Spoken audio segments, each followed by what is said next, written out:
আসসালামু আলাইকুম এভরিওয়ান, সবাই কেমন আছেন? আশা করছি সবাই খুব ভালো আছেন। আমরাও আল্লাহর রহমতে খুবই ভালো আছি। আর আজকের সন্ধ্যাটা একদম বৃষ্টিময় একটা সন্ধ্যা।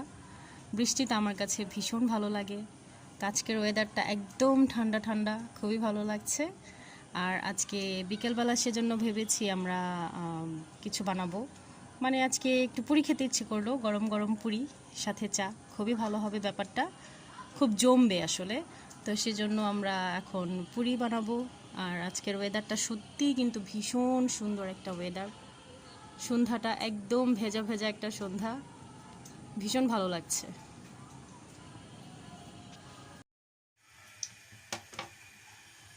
আজকে বিকেলের নাস্তার জন্য আমরা আলু পুরি বানাবো। তো এখানে আলু পুরি পুরটাকে না সরি কি এটা খামিরটাকে রেডি করে ফেলছি।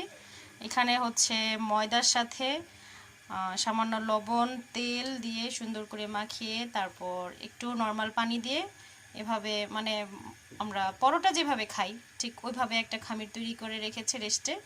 তো এটাকে প্রায় 10-15 মিনিট হয়ে গেছে। তো এটা এখন রেস্টে থাকবে। আর এখানে হচ্ছে যে আলু সিদ্ধ করে রেখেছি, এটার সাথে এখন বাদবাকি যে মশলাগুলো লাগে সেগুলো দিয়ে দেবো। এরপর হচ্ছে বিকেলের নাস্তার জন্য আমরা আলু পুরি বানাবো। আর কিভাবে বানাচ্ছি সমস্ত প্রসেসটা আপনারা দেখতেই পারবেন। এখানে পেঁয়াজ কেটে রেখেছি, এটা হচ্ছে এখন পেঁয়াজটাকে বেরেস্তা করে ফেলবো। বেরেস্তার জন্য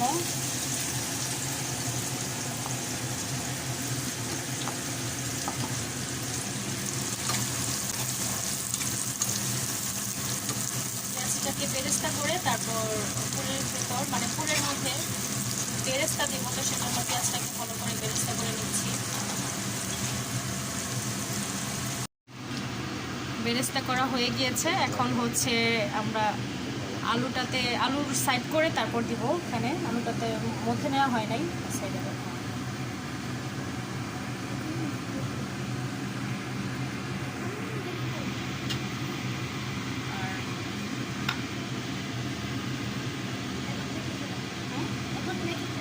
না না একটু পরে মাখা হবে, এখন মাখা হবে না, আর একটু পরে। হ্যাঁ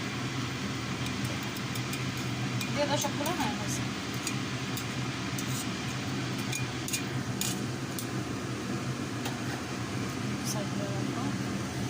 বেরেস্তাটা একটু ঠান্ডা হলে তারপর মানে মুখে নেব। আর এখন হচ্ছে এখানে বাদবাকি যে মশলাগুলো সেগুলো দিব।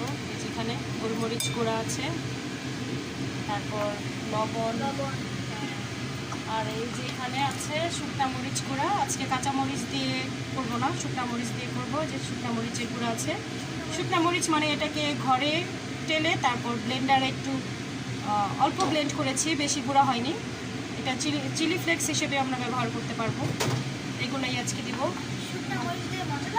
হ্যাঁ, কাঁচা মরিচ তো তোমার ভয়েই দেই না বাবা, তুমি তো খেতে চাও না।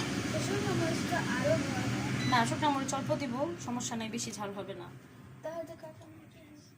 এখন এক এক করে সমস্ত মশলাগুলো দিয়ে দিচ্ছি। এখন দিলাম চিলি ফ্লেক্স বা মরিচের গুঁড়া, শুকনা মরিচের গুঁড়া। আর বিট লবণ দেওয়া যায়, কিন্তু বিট লবণ এখন নাই বাসায়, তো সেজন্য আমরা নর্মাল লবণ দিয়েই করব। আর একটু হ্যাঁ, একটু সরিষার তেল,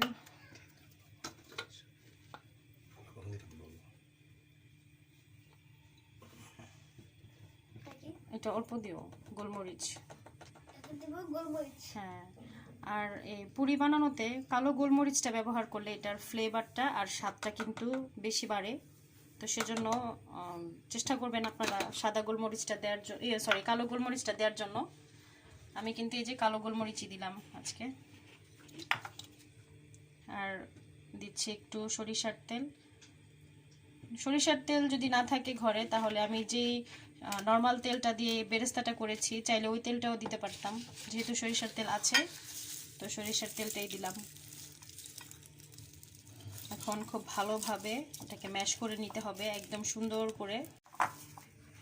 এ পর্যায়ে আমরা আরেকটু সরিষার তেল দিচ্ছি, কারণ এখানে তেলের পরিমাণটা মানে পুরের ভেতর তেলের পরিমাণটা একটু বেশি করে দিলে তাহলে পুরটা যখন আমরা খামিরের ভেতর দেব, মানে রুটির মতো যখন বেলবো পুরির মতো, তখন কিন্তু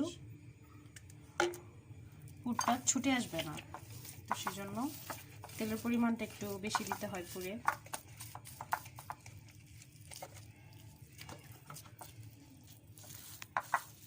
মানে ভর্তা যেভাবে করি আমরা সাধারণত আলুর ভর্তা, ঠিক ওইভাবেই করতে হবে।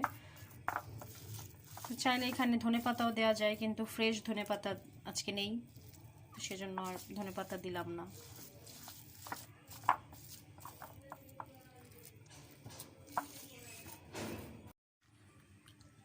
এরপর হচ্ছে যে এরকম খামিরটাতে আমরা পুরটা ভরে নিব, ভরে তারপর কিছুক্ষণ সময় রাখবো রেস্টের জন্য।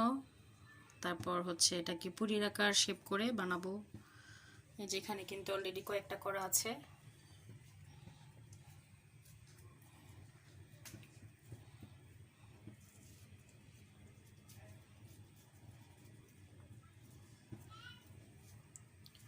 আর পুরটা দেওয়ার পর খুব ভালোভাবে কিন্তু আটাটা দিয়ে মুখটাকে সিল করে দিতে হবে, না হলে আবার এটা যখন বেলবো তখন কিন্তু ভিতর থেকে পুরটা বের হয়ে আসবে।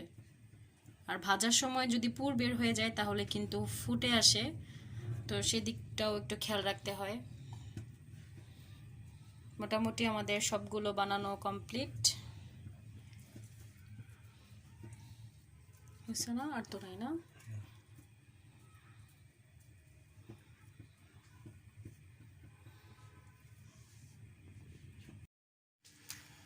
আর এই খামিরগুলোর উপরে এখন 1 ফোঁটা 2 ফোঁটা করে একটু তেল মেখে রেখেছি, যাতে করে বেলা সুবিধা হয়।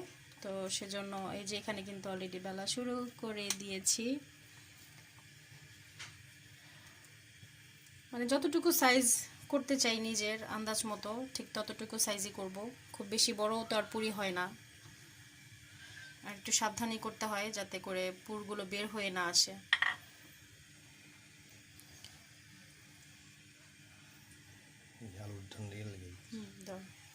এই যে এখানে তেলটা আমি অলরেডি গরম বসিয়েছি, এখন হচ্ছে হ্যাঁ বিসমিল্লাহ। তেলটা একটু গরম হইতো না? থাক, সমস্যা নেই। হ্যাঁ হয়েছে।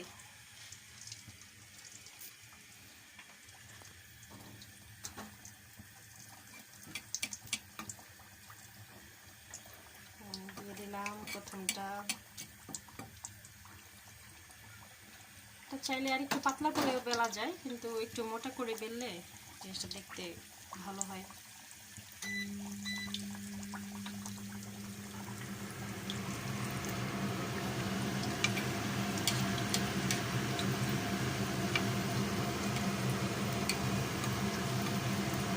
আস্তে আস্তে কিন্তু ফুলতেছে, পুরিটা কিন্তু আস্তে আস্তে ফুলছে। এক পাশ হয়ে যাওয়ার পর তারপরে উল্টে আরেক পাশ ভাজবো। ফুলছে না? দেখছেন? সুন্দর করে ফুলেছে আমাদের পুরি।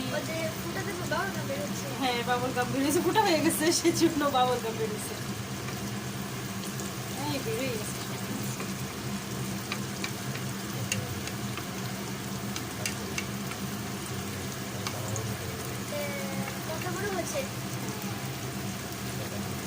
একটা পাশ মানে হয়ে আসলে তারপর আমরা উল্টে দেবো আরেক পাশ হওয়ার জন্য। একটু লাল লাল করে পুরিটাকে ভাজবো।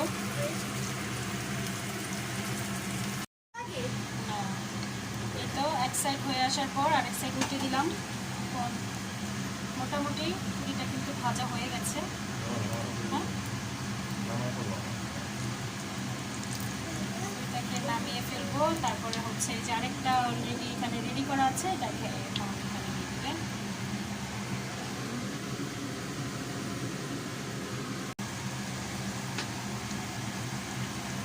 তবে করে আস্তে আস্তে সবগুলো পুরি ভেজে নেব।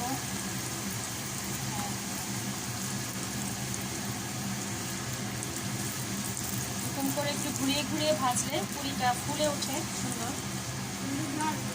গান বেরিয়েছিল শুনতে? হ্যাঁ, আমরা তো ডিম দিইনি বাবা, তাহলে ডিমের গ্রাম হলো কেন? হ্যাঁ, কেন ডিমের মতো গ্রাম হলো?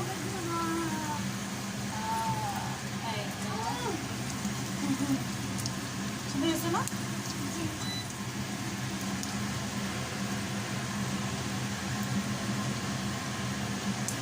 এগুলো কিন্তু মাশাআল্লাহ খুব সুন্দর করে ফুলছে। তো চাইলে এইভাবে কিন্তু ডালপুরিও বানানো যায়। আমরা আজকে আলু পুরি বানিয়েছি, আরেকদিন নেক্সট হয়তো বা কখনো ইনশাল্লাহ আমরা ডালপুরিও ট্রাই করব, বানাবো। এর আগে অবশ্য অনেকবারই বানিয়েছি, কিন্তু কখনো শেয়ার করা হয় নাই। এভাবে করে চাইলে ডালপুরিও বানাতে পারেন। আমি ডালপুরিটা খুব একটা পছন্দ করি না, তো সেজন্য আমি আলু পুরিটাই বানিয়েছি। আলু পুরি আমার কাছে ভীষণ ভালো লাগে। এক এক করে এভাবে সবগুলো পুরি ভেজে নেই, তারপরে হচ্ছে আপনাদেরকে দেখাচ্ছি। এই তো গরম গরম পুরি রেডি। সবগুলো পুরি কিন্তু মাশাআল্লাহ খুব সুন্দর হয়েছে ভাজা, আর খুব সুন্দর ফুলেছে পুরিগুলা। খেতেও মনে হয় যে মাশাআল্লাহ ভালোই হবে। খুবই সুন্দর হয়েছে মুচমুচে পুরি। আর বিকেলবেলা এক কাপ চায়ের সাথে এরকম গরম গরম পুরি হলে কোনো কথাই নেই, আলু পুরি বলে কথা। কেমন হোসেন, খেতে চাও? তুমি খেতে চাও? হ্যাঁ খেতে চাও? হ্যাঁ দিচ্ছি, দাঁড়া এক্ষুনি দিচ্ছি। একটু একটু ঠান্ডা হলে তারপর খাবা, একটু ঠান্ডা হলে খাবা।